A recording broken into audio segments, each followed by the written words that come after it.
on. If the worker contract comes to an end during this period, still the workers are to be paid wages.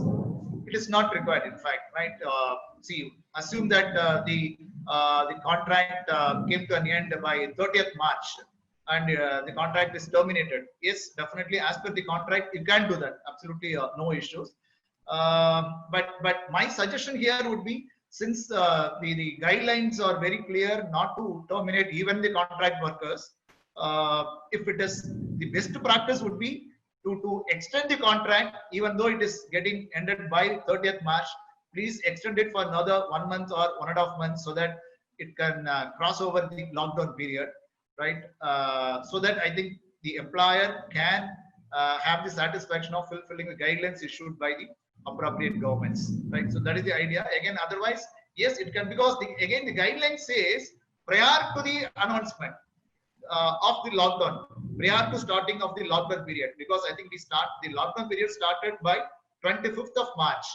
Suppose if a person was working with you on 24th March, whether as a regular worker or as a contract worker, I think the idea is to make the payment to them for the lockdown period, be it regular worker or contract worker. Again, the point is, in order to make them stay at home, right? See, if they do not get the payment, as I think many of us are aware, the contract workers are made payment on daily wage basis. So daily they have to earn. So if we do not make the payment, definitely they will come out on the streets.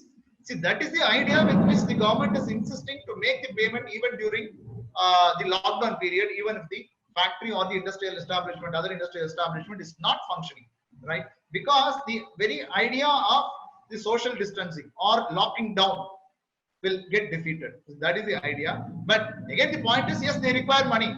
But whether this money is to be paid by the employer, or it is to be paid by the government, or it is to be managed by the individual himself, that is a moot question again, right?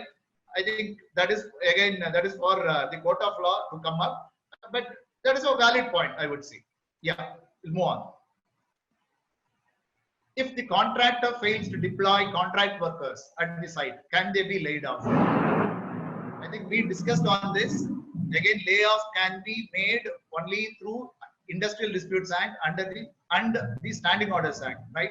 Under the Industrial Dispute Act, definitely the definition of the term workman, it does not include contract workers. Similarly, under the Standing Orders Act, the definition does not include contract workers.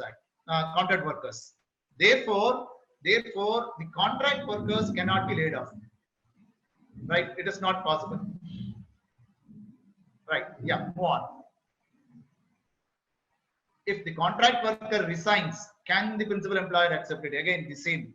The decision to accept or not to accept the resignation, it lies with the contractor, because the contractor is the employer for it. So it is for the contractor to decide whether to accept or not to decide. Definitely, principal employer should not decide on this. Right? If it does, and I think that is a that will create maybe more issues, more problems, right? Because that could establish the direct relationship between the principal employer and the contract worker, right? So number one is resignation, if any, by the contract worker. It is to be either accepted or rejected only by the contractor. Number two is the resignation is, again, it should be by way of his free will. It should not be a forced one, right? If it is a forced one, then that can be questioned by anybody.